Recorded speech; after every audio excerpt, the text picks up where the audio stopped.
नमस्कार। इन खबर में आपका स्वागत है।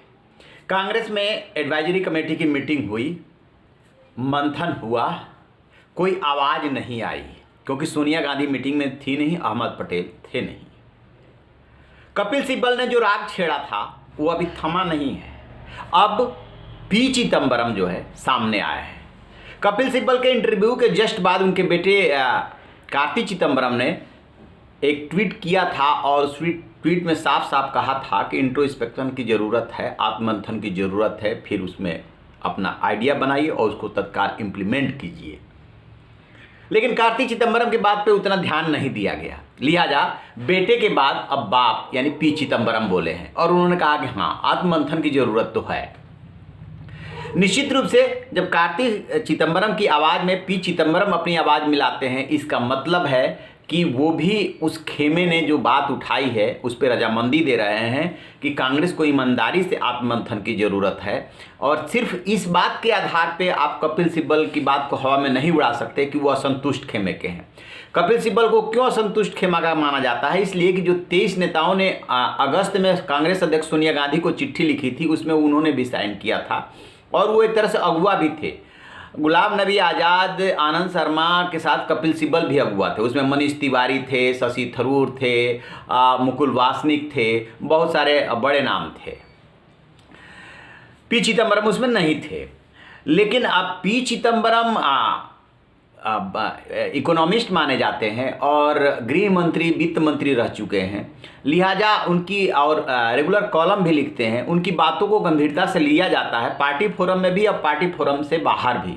यदि वो ये बात बोल रहे हैं तो निश्चित रूप से इसके मायने हैं। एक बात बता दें कि जैसे ही कपिल सिब्बल ने अपना इंटरव्यू दिया था इंडियन एक्सप्रेस को, उसके बाद से इस खेमे से यदि हम दोनों को दो धाड़ा मान रहे हैं, यानी कि कांग्रेस अध्यक्ष और पूर्व अध्यक्ष राहुल गांधी खेमा जो है, उस खेमे से जो आवाज़ निकली थी, सबसे पहले राजस्थान के मुख्यमंत्री अशोक गहलोत ने एक के बाद एक कई ट्वीट किए थे और कहा था कि आपको पार्टी मंच पे ये बात रखनी चाहिए। कांग्रेस कई बार कमज़ोर हुई, 77, 89, बहुत सारे उन्होंने उदाहरण दिए थे। उसके बाद मजबूत होकर के निकली। 2004 में कैसे कांग्रेस आई सबने देखा। फिर जो है अधीर रंजन चौधरी जो कांग्रेस के नेता हैं लोकसभा में, उन्होंने आवाज़ उठाई कि यदि इतनी कपिल सिब्बल को दिक्कत हो रही है तो वो दूसरी पार्टी बना ले या और कोई पार्टी ज्वाइन कर ले। मध्य प्रदेश, यूपी और बिहार में कहीं वो ज़मीन पे वोट मांगने तो नहीं गए और जब रिजल्ट आ गया तो ये इतनी बातें सुना रहे हैं। सलमान खुर्शीद ने भी कहा कि हम एक विचारधारा, उदारवादी विचारधारा का प्रतिनिधित्व करते हैं। यदि लोग उससे कन्विंस नहीं हो रहे हैं तो फिर हमें लंबे संघर्ष के लिए तैयार रहना चाहिए। उन्होंने भी आवाज़ उठाई। अनिल चौधरी, डीपीसीसी, अपेक्षाकृत यंग है, इनका नाम कम लोग जानते होंगे लेकिन वो डीपीसीसी के अध्यक्ष हैं दिल्ली के। उन्होंने भी ये बात कही थी कि आइए ना कपिल सिब्बल जी, आप दिल्ली में ही तो रहते हैं, मिल करके मोदी और केजरीवाल से लड़ा जाए। आप हम प्रदेश कांग्रेस के ऑफिस में आइए, जो भी आप सुझाव देंगे हम उसको लागू करेंगे। उन्होंने आवाज़ उठाई थी। लेकिन अब उसके में से यानी कपिल सिब्बल का समर्थन करने में पी चिदम्बरम बाप बेटे आए हैं कि आत्ममंथन की दरकार है। देखिए, इस बात से तो कोई नहीं इनकार कर सकता कि आत्ममंथन की दरकार नहीं है। आत्ममंथन की तो दरकार है ही कांग्रेस को कि आखिरकार कांग्रेस को हार पे हार क्यों मिल रही है। लेकिन ये जो मीडिया के थ्रू बयानबाजी हो रही है, ये पार्टी के हित में कितना है, यही सवाल असल में है कि वाकई में यदि आप चाहते हैं कि पार्टी का भला हो, आत्ममंथन हो, तो मिल करके बताना चाहिए। आपको लगता है कि मिल के बताने से कोई फायदा नहीं है तो कम से कम एक बार, दो बार, तीन बार बताएंगे तभी तो बयानबाजी करेंगे, तो उसके पीछे तर्क देंगे कि हमने पहले भी बोला था।